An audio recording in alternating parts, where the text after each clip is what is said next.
سندھ میں سچل سرمست مشہور بزرگ تھے، صوفی شاعر تھے، بڑے امام، ہم سب کو پتہ ہے، پیٹرن سینٹ ہیں اسلام آباد کے، بزرگ ہستی ہیں۔ عبداللہ شاہ اصحابی تھٹا میں مدفن ہے، بہت پاورفل گدی ہے۔ You have to keep breaking your heart until it opens۔ اللہ جو ہے وہ دلوں میں رہتا ہے۔ اللہ تعالیٰ قرآن شریف میں فرماتا ہے کہ میں تمہاری شہرت سے بھی قریب ہوں۔ ہم دماغ سے سوچتے ہیں، جس دن سے ہم نے اپنے دل سے سوچنا شروع کر دیا، جس دن سے دل کی سننا شروع کر دی، لائف آسان ہو جائے گی۔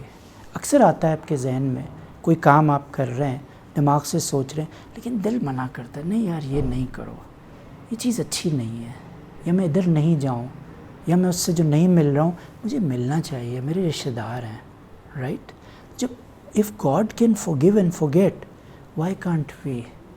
So that was also a very powerful message. I am so close, I may look distant. So completely mixed with you, I may look separate.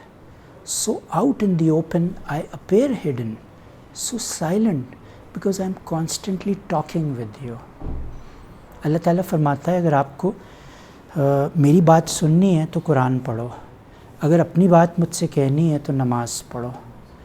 By the وے ہم 5 وقت کی نماز نہیں پڑھتے، فرض نہیں پڑھتے۔ تہجد وہ نماز ہے، ویسے تو 9 ہیں ٹوٹل دن کی، اسٹارٹنگ وتھ تہجد، دین چاشت، دین اوابین، دین اشراق، اینڈ دین یو ہیو فجر، ظہر، عصر، مغرب اینڈ عشاء۔ تو when you start talking with God, the rest of the world is sleeping, you get up very early in the morning، اندھیرا ہے، بیوی بچے ہیں، والدین ہیں، جو بھی ہے سو رہے ہیں، فرض کیجئے آپ اکیلے اس سے لا لگانا سیکھ لیں تو صراط مستقیم آپ کو مل جائے گی۔ He will start listening to you، بغیر مانگے دینا شروع کر دیتا ہے۔ ٹرائی کر کے دیکھیے، اٹ از ناٹ ایزی۔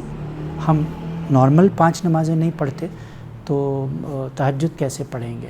لیکن if you start doing that، اس کا ایک اپنا نشہ ہے اور وہ اپنی طرف کھینچ لیتا ہے آپ کو، اور لٹرلی اس سے جان چھڑانا مشکل ہو جاتی ہے۔ But you have to start some where.